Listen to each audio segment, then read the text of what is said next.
So, bumili tayo ng balat ng baka sa Save More at ito ay nagkakahalaga ng 117 pesos and 25 centavos at ayan, ganyan siya karami at mamaya huhugasan natin yan at susubukan nating gumawa ng isang putahe na gamit ay ang balat ng baka. So kanina ko pa yan dinifrost at mamaya gagawa tayo. Pag-iisipan ko pa ngayon kung anong luto ang gagawin ko dyan. Pero definitely, ang gagawin ko yan ay ipe-pressure cooker natin. Okay? Antabayan. Naka-ready na tayo. Uumpisahan na natin lutuin yung ating eksperimentong kalderetang balbakwa. Alright. So, painitin lang natin itong kawali. Lagyan natin ng mantika. Ubusin na natin itong mantika nito. Panggisa lang naman yan. Alright. Pagkatapos ay nabayaan lang natin siyang uminit. At pagkatapos ay magigisa na tayo ng mga ingredients. No? Normally, ang inuuna nila bawang. Pero parang mas trick ko na unahin yung luya. Ayan. So, pag mainit na siya, ilalagay natin yung luya. Ayan. Siguro, pwede na siguro. Ayan. Hindi pa gaanong mainit, pero iinit din yan. Kasi naman yung ulo natin yung uminit. Ayan. Ayan. Diba? Iinit din yan. Alright. So, ayan. Igisa natin yung luya sa malaki-laki natin kawali. Mga 36 inches ito eh, non-stick.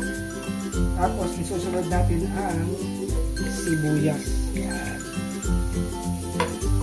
Yung iba, inuuna nila bawang eh. Eksperimento tayo eh, di ba? Ngayon lang tayo magluluto actually ng balbakwa. Kasi masarap yung balat ng baka eh. So, tapos natin siyang igisa, susunod natin ang bawang. Tama-tama na siya niya. Bawang. Hayaan natin siyang maging translucent. Yan, mausok na. Diba? Ibig sabihin nun, yan, naluluto na siya. Isama na natin ang bell pepper. Medyo makulay siya. Diba? Habang nangyayari yan,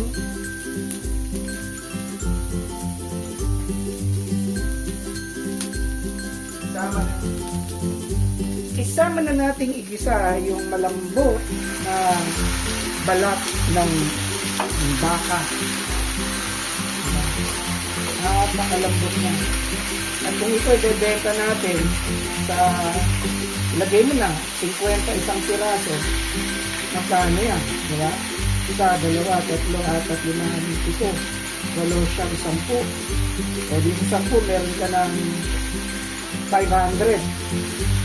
Medyo ewan ko lang kung bawi na, pero palagay ko hindi pa bawi. Siguro ng mahal-mahal ng konti, diba?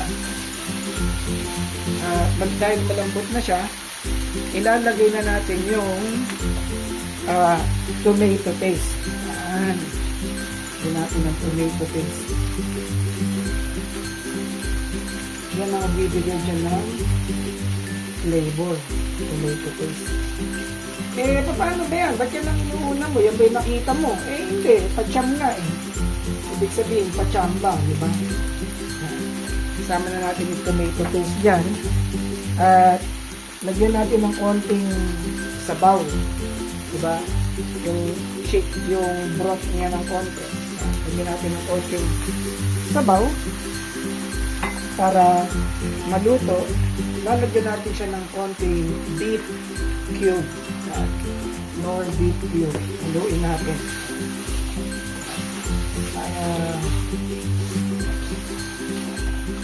Malambot. Malambot siya. Diba? Ayan.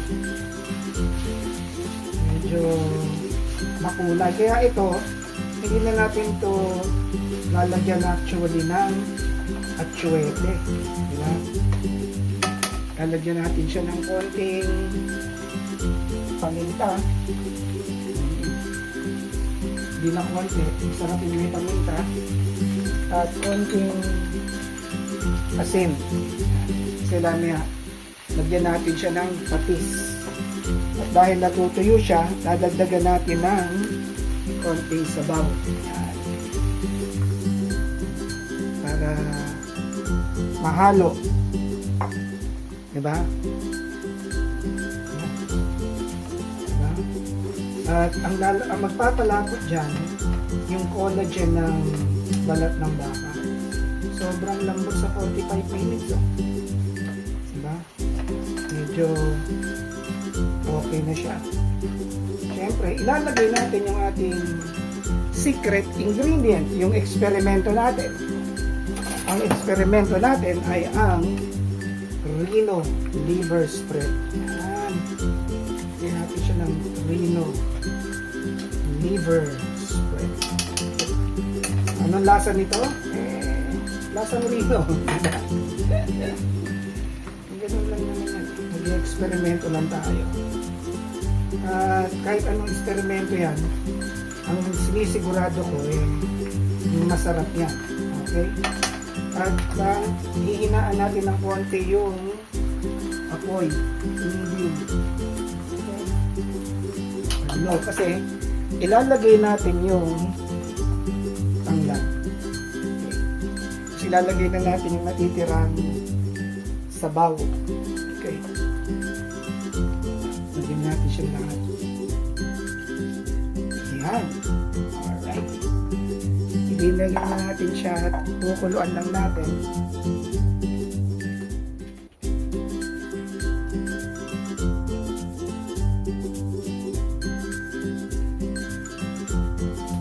May natira pang sabaw dito, sasama na natin siya lahat. O, diba?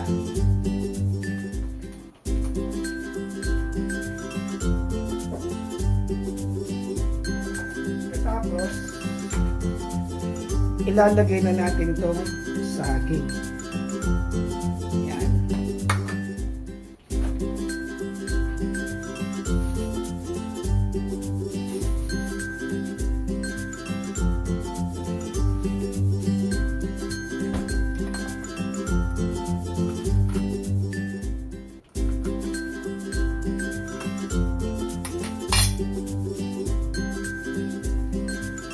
Lalagyan din natin siya ng isang pirasong hiniwang siling labuyo. Ayoko naman kasi ng masyadong maanghang. Ayan. So, pagkatapos, syempre, pupunuan natin siya. At habang kumulo, oops, maliit. Teka muna.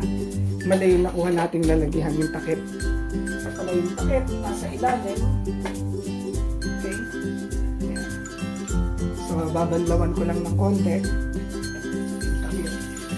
Sigurado malinis siya.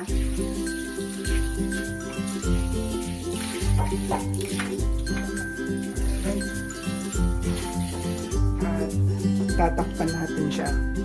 Hayaan natin kumalo siguro mga 10 minutes. Maya tingnan natin at balikan natin. Okay? Alright? Medyo kumukulo na siya. Tatanggalin na natin itong tanglad. At lumasa na yung tanglad. Pero mukhang matabang. Kaya kanina tinikman natin. Dadagdag tayo ng isang beef cube.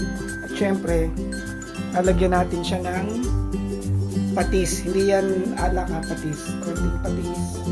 Tikman lang natin kung lumasa na siya. Ayan. Alright. Luto na naman ito. Parami lang siguro yung ating sabaw. Yun ang hindi natin natansya. Pero gusto ko naman yung maraming sabaw eh. So ngayon, dadagdagan lang natin siya ng sili. At titikman din natin ulit kung lumasa na siya. Diba? Kung lumasa na siya. Ayan. Tikman lang natin.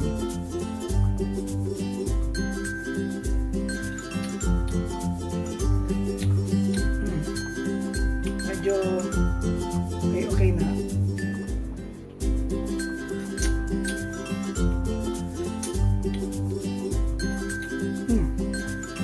Medyo okay na. Pero parang natatabangan ako. Nagdagan natin ng patis. Okay. Isang kulungan lang ito at maya ayos na ito. Dahil experimental, ang nangyari, naparami yung ating sabaw. Yun yung medyo hindi natin natansya. Pero okay pa rin yan. At yun nga lang, medyo matabang-tabang ng konti. Pero lalasa din yan habang tumagal eh. Dahil lalapot naman yung sabaw niya. Okay? So, parang hindi ko siya malasahan kaya tikim ulit tayo. Ayan.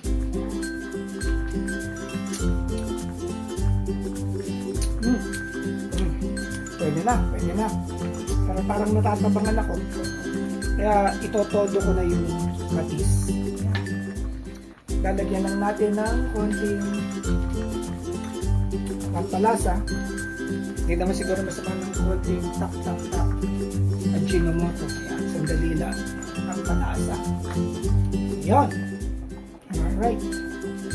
So, luto na ito. Malambot yan. Medyo mamaya mapapasarap yung kain natin pag nakaluto na tayo na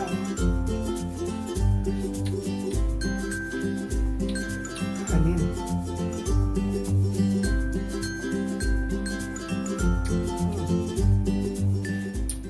Alright, sarap. Pwede na. Konting adjustment na lang at medyo okay na yan. At pag nakaluto na ako ng kanin, pakikita ko sa inyo ang final result. Okay? So, ito na yung ating resulta ng ating eksperimento. Ang problema, tingin ko medyo malabnaw yung sabaw, no? Pero umpisa pa lang yan, pero tingnan nyo at napakalambot nitong baka. Kaya titirahin na natin siya. Titignan ko lang yung sabaw. Pwede na. At sa unang eksperimento ay yan po ang ating kalderetang balbakwa. Alright, hanggang sa susunod.